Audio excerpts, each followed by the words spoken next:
Summer is officially here and the heat has arrived. We're expected to top out in the upper 80s today, but it's just a short break before more 90s will be headed our way again. And of course, with extreme heat comes some serious dangers. Joining us today to talk about how we can best take care of ourselves in this weather, we welcome Dr. Seth Gursky. He's a primary care physician and the medical director at Advent Health. Dr. Gursky, thank you for joining me today. Thank you for having me. We were just having a little chat about, heat exhaustion. I'm pretty sure I got it over the weekend. We don't need to talk about that today, but it's wild and it comes at you so quick. So first I want to talk about some of the biggest dangers with heat and how we can kind of prep ahead of these hot days that we know we're going to be having. I think the first danger is that it can get anyone, as you've learned. Yeah. It can get anyone, old, young, normal. And I think the biggest thing is preparation. You might think that you're prepping correctly, but you probably aren't.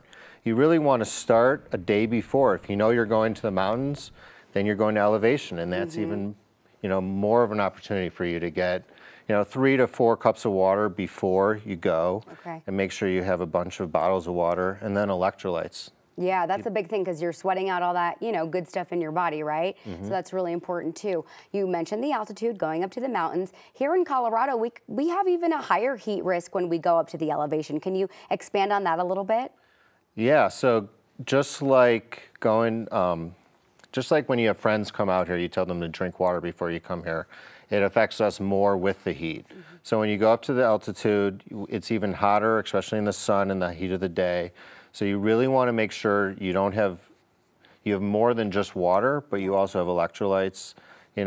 We would say even those little tablets you can put in, the powder stuff, keep it in your backpack. Yeah. And if you start feeling some of those symptoms that you felt, like dizziness, a lot of sweating, overheating, make sure you add the electrolytes. Yeah. No, that's a good tip. And I wasn't drinking electrolytes. It happened so quick. Like you just said, I was on a bicycle ride. I was in Arizona. I'm like, oh, I'm in Denver. I'm used to the heat. But no, I mean, it's not the case. I think like core body temperature got up too high and it was just too much. Can you talk a little bit about the difference between heat stroke and heat exhaustion, and then kind of what we're supposed to do if we think we're in that scenario? Yeah, so it's a very fine line. As obviously you just told us, it happens very quickly. So heat stroke is when you start having end organ failure, things stop working. Wow. Okay, so you won't be sweating, you won't be able to think, you'll be disoriented, you'll feel like you're passing out if you already haven't passed out. Yeah.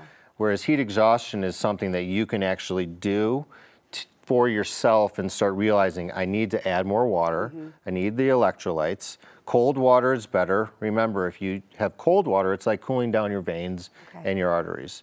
So it cools you down. Yeah. So drinking cold water, probably like cloths, anything like that. That's what I did. I was like, let me get these cool cloths and, get out of the sweaty clothes and all of that and just kind of cool down my core temperature. Oh yeah, so that's even better. I'm glad you brought that up. So you want to have a hat, you want to have an umbrella. Even when I golf, I have a little umbrella in my bag. And I wear it, I use it, and my friends are like all huddled around me. They made fun of me, and now they don't Now anymore. they want it, the umbrella.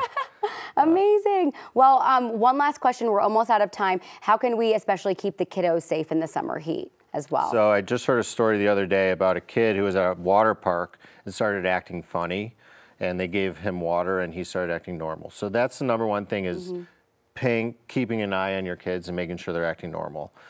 The other thing is, when we were kids, they used to give us oranges at halftime in soccer. Yeah.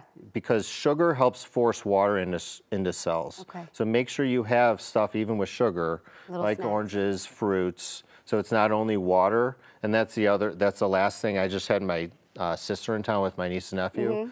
She literally had a timer on her watch telling her to remind the kids about every 45 minutes to drink water. Drink water, have a snack. Drink water, have a snack. Simple. Dr. Gursky, thank you so much for joining me today. I really appreciate it. Thank you for having me. Of course. And right